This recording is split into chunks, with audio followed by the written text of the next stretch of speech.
Welcome to Only Greatest Podcast, where we explore the vital connection between fitness and success in all areas of life. We are your hosts, Daryl, Philip, Sean.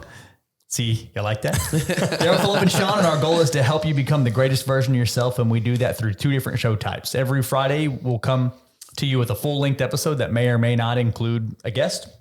And on Tuesdays, you'll get a little nugget of knowledge that you can immediately implement in your health and fitness journey. If you happen to find any value in this show, all we ask is that you leave a quick review and mention specifically what helped you out. If you're listening on YouTube, be sure to like, subscribe, and leave a comment Wow. Like, subscribe, and leave a review in the comments below. Sorry about that. Yeah, we got it. The one and only sponsor of this show is ourselves, OTG Fitness. OTG Fitness is a private personal training gym located on the south side of Houston in Webster, Texas. You can find more information about OTG Fitness by visiting otgfitness.com or searching OTG Fitness on any social media platform. Any of them. Just look it up. All the above. All the above. Even on Wikipedia. Even on Wiki. Really? Bro. I don't know. Yeah. Is that a social media platform? I mean, it can be. Yeah, you could I'm just behind the add times. stuff on I there. mean, people can add stuff. I don't think that'd be, I don't know. I need to wiki that. LinkedIn. Yeah, you can find us on LinkedIn, man. I mean, I have a LinkedIn, but so I guess that means, I don't know. So if you search for us on Wikipedia, you're probably not going to get any results. Ooh. Speaking of which, the topic of today is how not to get results in the gym. And Phil came at us again. Y'all see this? Notes. Phil and Sean. Was it Sean and Phil? Was it both of y'all? Yeah, we did it together. They came up with this today, as well as the last episodes that we recorded, like a little agenda. And we have I say we. By we I mean me. I have a tendency to ramble, and get way off track. This is going to help me a lot. This is our new game plan. And every week we're come to you guys with an actual plan. I like a little bit of structure. And so let's dive right into this. Phil's idea was how to not get results in the gym. So, we can talk about, hey, train hard, make sure your diet's right, be consistent. But what are some of the things? Yeah, the opposite of those things will not get you results. Right. But we're gonna get more specific. Yeah, because there's a long list of things that for reasons why people don't get results. Right. And a lot of them could be funny. We can laugh about this and stuff like that, right? But this all started because I see people talk about not getting results all the time. And here's why. Yeah. And here's the things X, Y, Z. And we're kind of going to go over those today. Yeah, sure. So we got 3 bullet points here, and I'm going to name those and then we'll dive in. So winging it is probably a reason that you're not getting, or if you are winging it, that's a reason. If you're following an overly strict diet, it can adversely affect your hormones and muscle growth and everything else. And if you're not tracking what you're doing, right? You're not keeping tabs on what you did last week, what you're doing this week in some way. You don't have to be so detailed and say how many breaths you took during your set of bench press. But like, hey, did you get 3 sets of 10 with the 80s, or whatever, right? Did you improve from last week? Did you move backwards from last week? If so, what are the differences? Did you eat different? Did you sleep different? So you can realize what's getting you the best results when you track it. Yep. And each of these have their own, pieces to them and their own explanations to go through, which we're going to do. But at the end of the day, in my opinion, these are the 3 main reasons people don't get results. Yep. And so we'll start at the top, but they're in the gym winging it. Yeah. They're following from a nutrition perspective. They're just winging it. There's no plan. Yeah. Right. And I think this is a lot less nuanced than what we talked about on the last episode, where it's a little more individual. These are pretty straightforward. That's right. If you're in the gym and you're winging it, you're likely very inconsistent because you're not going to remember and guess what you did last week. Hey, what was that? What did I do last week? You're going to be all over the map, right? So winging it brings inconsistency. I think is the number one thing that the number one reason winging it's not going to work is because you're going to be inconsistent. Yeah, I agree with that. And there's multiple ways to plan. Yeah. So something that I kind of wanted to go over, because when you tell people, when you use the word plan, they feel overwhelmed. They kind of freak out Immediately. Yeah. It's too serious all of a sudden. That's right. Overwhelm immediately sets in. So I thought that something that might be helpful, because I know like a lot of the things that Daryl does, I don't do. Yeah. Right. I plan differently because it's my lifestyle, my mentality, what helps me, if you're structure of your day is very different. That's right. And if you're listening to this, you have your own stressors to deal with. Yeah. That are different than me. They're more, they're less, whatever. It doesn't really matter. Yeah. But you have to figure out a way to plan for yourself. So I figured just quick and dirty, why don't we talk about how we plan, and then we can talk about the differences between them, because this is something that everyone needs to have a plan, but how you make the plan can be very individual. Right.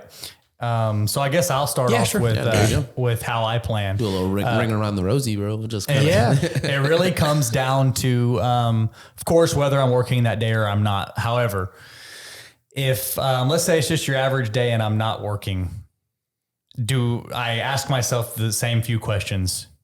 Are you going to train today? If so, what are you going to do?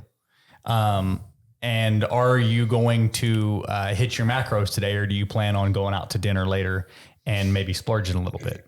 So that's basically what my plan revolves around. So if I'm saying, hey, I have to train today and my macros have to be on point today or the next day or whatever I'm planning for, I'm going to plan to get up early and go first thing in the morning and get it done at 5, 6 o'clock in the morning before anything else, before any of the distractions come to life, and get it out of the way, period. Done. Checked it off the list. And I'm going to make sure that my food is prepped the day before or the week before or whatever it is. Right. So that's how I plan. Sounds pretty simple. What are my must-dos, and do those first. Cook the food, train first thing in the morning.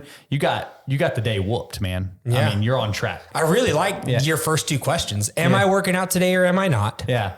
And then am I planning to actually follow macros, or is it kind of more of a free day? Does it mean, am I going to have a free meal later? Do I need to adjust earlier in the day and maybe eat less because I know I'm going to have more calories? Do I care that day? Right. No, I haven't had a free meal in 3 weeks. I'm going to go tonight and not going to care. And then it's going to be freedom, from mentality. You're not going to worry about it. But that doesn't mean I'm going to, and also that's another thing.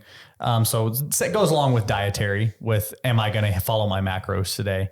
If I know that Phil and I are going to meet up later and we're going to go eat at a restaurant, I'm going to eat a bunch of calories, I'm not going to go crazy the rest of the day. I'm going to be on point and probably eat less throughout the day.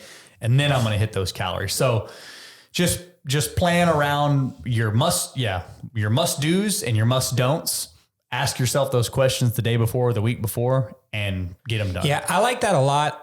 And it might sound a little oversimplified, and it very much is, but at the same time, it works. It works for me. Because if you know you have to get this thing done, then you're going to figure it out. Yeah. Yeah. We're not talking about like, I got to be at work at this time and this at this time, this at this time, and that at this time. I got to meet Jess at this time. I got to call somebody at this time. Yeah. You're not talking about any of that. It's simply, do I need to do it? Or not. Or not. Is it a priority or is it not?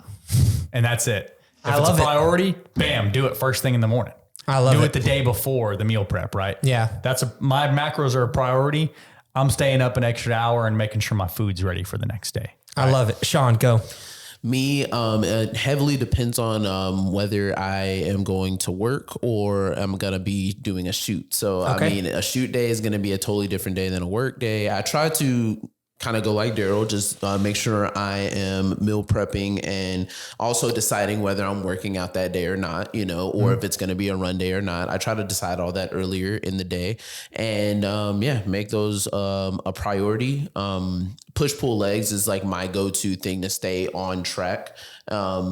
And I know we were talking about not having a plan. Yeah.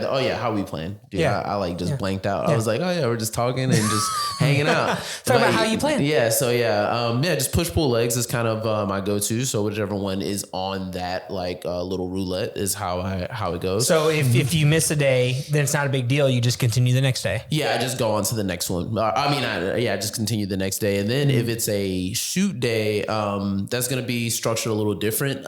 A lot of times I don't work out on a day that I'm going to go do a shoot because I'm going to be on my feet or running around, walking around all, for a large part of the day.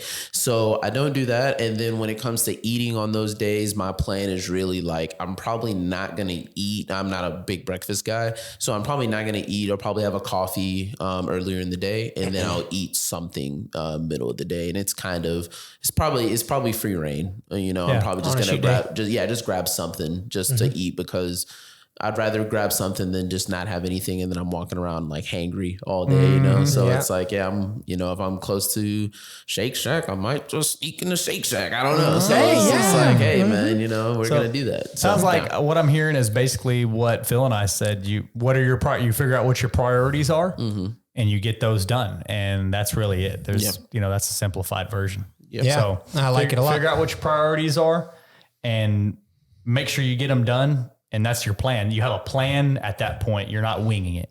So you can avoid that first bullet point. Second bullet point, overly strict diet, especially new, gym goers. Yeah. New people in the fitness space. The tricky thing about this one is it can trick you because you may get results in the beginning, but we're talking long-term. Yeah. Right. We're talking long-term here. So if you want to get results short-term, for sure, overly strict diet will get you results long-term. But if you want to fail, or it'll get you results short-term, sorry. But if you want to fail long-term, stick to that overly strict diet for as long as you can. Yeah. Keyword. Yeah. If you look at mine, I circled sustainable about 50 times. Yeah. That's the main thing when it comes to your diet.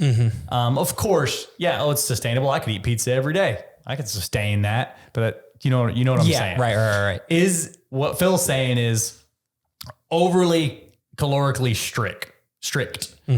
And it might work for a month or 2 or 3.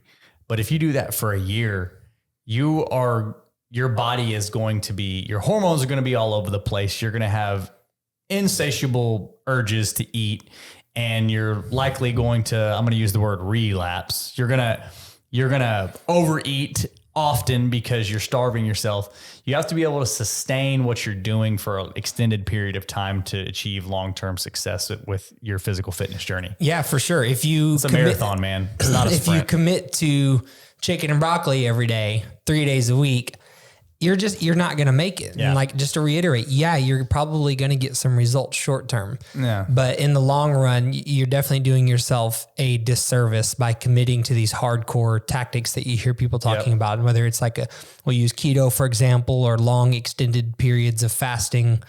Once again, could get you great results. You're going to lose weight for sure. If you do a 24-hour fast, you're going to lose some weight. You're going to step on the scale. You're going to feel real good. But 3 days later, you're not going to be able to sustain that for the rest of your life. That's right. For months and months and months at a time. Yeah. And caveat on that I wanted to mention here, and you'll see that I kind of wrote it down. Yep. And actually, how do you spell caveat? Yeah, it is, because I looked it up. That's a crazy looking word. Right? Remember? I never have to write it, so it's like, I looked it up because I wasn't sure either. Remember? Yeah, I looked it up to make sure that I spelled this correctly. But caveat to that, doing something you can do for the rest of your life. And actually, Jess taught me this one. Periods of discomfort will make you stronger. Yes. And that's a very important thing to keep in mind. But you must have a plan for when that period of time is over. Yes. If you want to take that route, if you want to get on one of these, we'll use in air quotes, hardcore type of dieting approach, you very much can get great results in a short period of time. And restricting yourself from certain things oftentimes will make you stronger in the long. I actually learned that from fasting. I did some fasting for a while. And what fasting taught me was that just because I'm a little hungry doesn't mean I have to go eat. Yeah. You know, I don't have to eat right now just because I'm hungry. Right. I can wait, you know, so periods of discomfort will make us stronger. Breaking through challenges will make you stronger. But just know if you're going to take that approach, you need to have a game plan for afterwards. Like we can use like a bodybuilding competition as the perfect example. Right. Peak week, you go, you get on stage, you have to have a reverse plan to get out of there, to get out of that deficit that you put yourself into for weeks and weeks and weeks. And the successful bodybuilders do. They have a great plan for when they get off stage. Of course, they're going to go have a tasty meal, but they're not going to go insane, right? They're going to taper them back up, and then come showtime again, they're going to taper them back down. It's kind of like what the Reyes were talking about. They said they pretty much eat the same thing that they ate before. They just eat more of it. Right. So it's like, it can be as simple as that. Yeah. Rather than like, you have to completely change your whole thing. It's not overly strict for extended amount for their entire life. Yeah. And they know that, they're going to do it again in the future, but then come back into their regular livelihood or whatever you want to call it. So last bullet point, not tracking your progress is an easy way to not get results in the gym. And I know this because so let me back up. If you are not tracking what you're doing, what you're eating, how your training sessions are going, how you're performing, then you cannot measure, you cannot know if what you're doing is working, right? So if your goal is to lose weight and you're not weighing yourself regularly, you're never going to know. You're never going to know if you lose weight, right? Right. And you're never going to know if what you're doing is helping you lose that weight too. Right. You're just If your goal is to shrink your waist size and you're not, you just keep your belt on the same notch forever, you know, I mean, you're not going to know how quickly it's happening. You're not going to know if you made a bunch of progress that week, right? If your belt's stuck in one spot. So you got to continue to snug it down, right? You got to continue to measure. And maybe that wasn't a good example, but if you're trying to build strength and you go, wait a minute, did I get the 80s for 9 last week, or was it 10? Cause I got 10 this week, man, am I making progress? And you can look back over the course of 1, 2, 3 months and know if what you're doing is working. Are you getting stronger, right? Are you taking pictures of yourself and looking at your physique compared to where you started, right? Mike with Live Lean RX Houston, he has a DEXA scanner. That's what he does.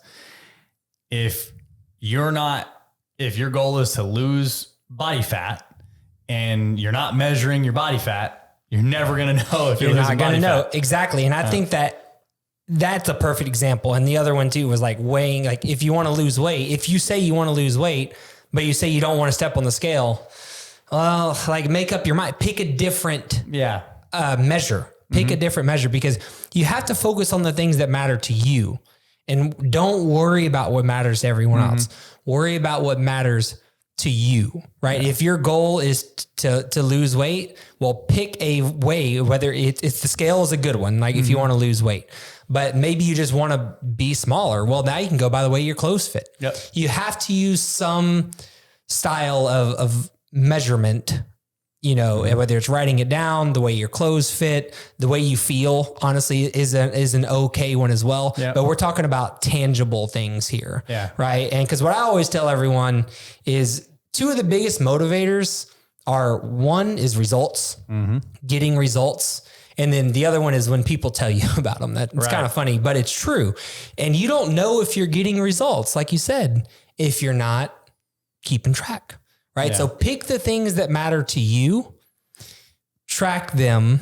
And it can be as simple as the way your clothes fit is a great one for sure. You can take measurements, weighing yourself, body fat, scans, you know, DEXAs, if you want to go see Mike, all these things are great, but you have to pick the one that matters to you. Right. Sure. And then, I like this last one. Don't compare yourself to others because they're not you. They're not on the same journey. They don't have, you know, Phil and I both want to be in great shape. Sean wants to be in great shape, but all 3 of our approaches are very different. All 3 of our physiques are very different. All 3 of our idea of great is different. Right. Like what do you think is greatness? What do you think is greatness? What do I think is greatness? They're all different things. So you can't compare yourself to the highlight reel you see on social media. Aaron Banks is greatness. That dude looks wild. Have you ever seen that dude? Oh yeah, he's the Mr. Olympia. Is he men's physique Mr. Olympia? I guess I don't know like all the tiers, but yeah, he's one of them. I guess I don't know. I thought that there was only like one. I Mr. don't know Olympia. who that is, but Yeah, he looks crazy. He's a like, live BB pro who's okay. Yeah, absolutely, and his physique's insane. I haven't kept up with bodybuilding in a while, but I'll check him out. it's just like a crazy back physique. Like his back muscles are just wild. If I compare myself to Chris Bumstead on stage, I'm going to feel bad about myself. That's right. But I am not Chris Bumstead. I do not live the lifestyle that he lives. I have not put in the work and the time and everything else that he's put in to do that. Yeah. And so what I always like to say, looking like him is not important to me. That's right. That's not what I would consider success in my life. For him, it is great. He found that. He's doing it. He's doing it well. But that's not my thing. That's right. It's very important to only compare yourself, one, to your past. That I'm okay with. Yep. And then also to your potential. Yeah. You don't hear that one as much. Yeah. I think that people should. Yeah. But the trick with that is it is a little bit subjective because some people, if you compare yourself to this ideal self that you see in your head and you're not living that way, then you're not gonna the high school with the washed up high school quarterback. Yeah, it's gonna lead to depression a little bit. You know.